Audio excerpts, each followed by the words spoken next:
নিজের নিজের অভিজ্ঞতাগুলো দেখে, তার পরিণাম দেখে প্রত্যেক মানুষের মনে একটা ধারণা জন্ম নেয়। প্রজন্মের পর প্রজন্ম যখন অগ্রসর হতে থাকে, এই ধারণাগুলোই কারণ হয়ে ওঠে যা মানুষের জীবনে তার শুভর, অশুভর, লাভের, ক্ষতির এই সব কিছুর আধার হয়ে ওঠে। যেমন ধরুন, আপনি কোথাও যাচ্ছেন আর পথে বেড়াল রাস্তা পার করে গেল, সেটা অশুভ বলা হয়। কেউ হাঁচলে কাজ থামিয়ে দেওয়া হয়। বলা হয় যখন আপনি কোনো শুভ কাজ করতে যাবেন তখন মিষ্টি খেয়ে যাবেন, কাজ সফল হবে। যদি কোনো ব্যক্তি অনুচিত কথা বলে দেন, তার মানে অনুচিত কিছুই ঘটবে, আদি ইত্যাদি। এরকম অনেক সংখ্যক ধারণা আছে।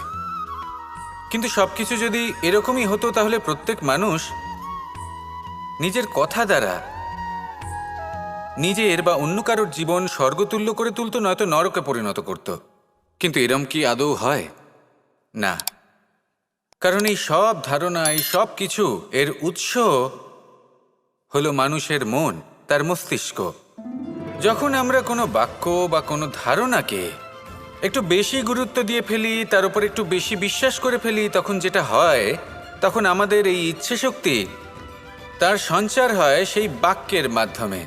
আর সেই জন্য সেই বাক্য আস্তে আস্তে ফলপ্রসূ হতে থাকে। এটা হলো মানুষের মনের শক্তি, তার মস্তিষ্কের শক্তি। এটা কখনো ভুলে যাবেন না।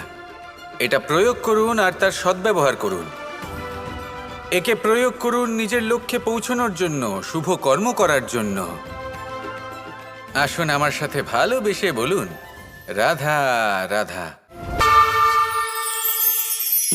এই সংসারের একটা নিয়ম আছে, বা বলতে পারেন লোকে তাই বলে, যে শক্তিশালী হয় সে শক্তিহীনকে নত করে দেয়।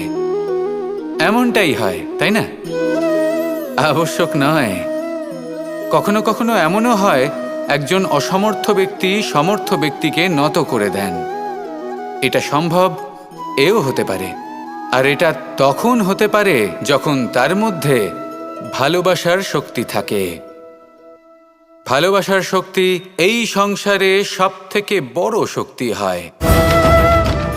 এই ভালোবাসার শক্তি দ্বারাই নির্ধন সুদামা আমাকে দিয়ে নিজের পা ধুইয়ে নিল, কিছু না বলেই, কিছু না চেয়েই। এই কর্মের আধার ছিল শুধুমাত্র ভালোবাসা। খুব শক্তিশালী হয় এই ভালোবাসা। ভালোবাসার শক্তি দ্বারাই আপনি হিমালয় পর্বতকে নত করতে পারেন, তাহলে কি অসম্ভব হতে পারে? এই ভালোবাসার শক্তির সঞ্চার করুন আর এই ভালোবাসার সাথেই বলুন, রাধা রাধা।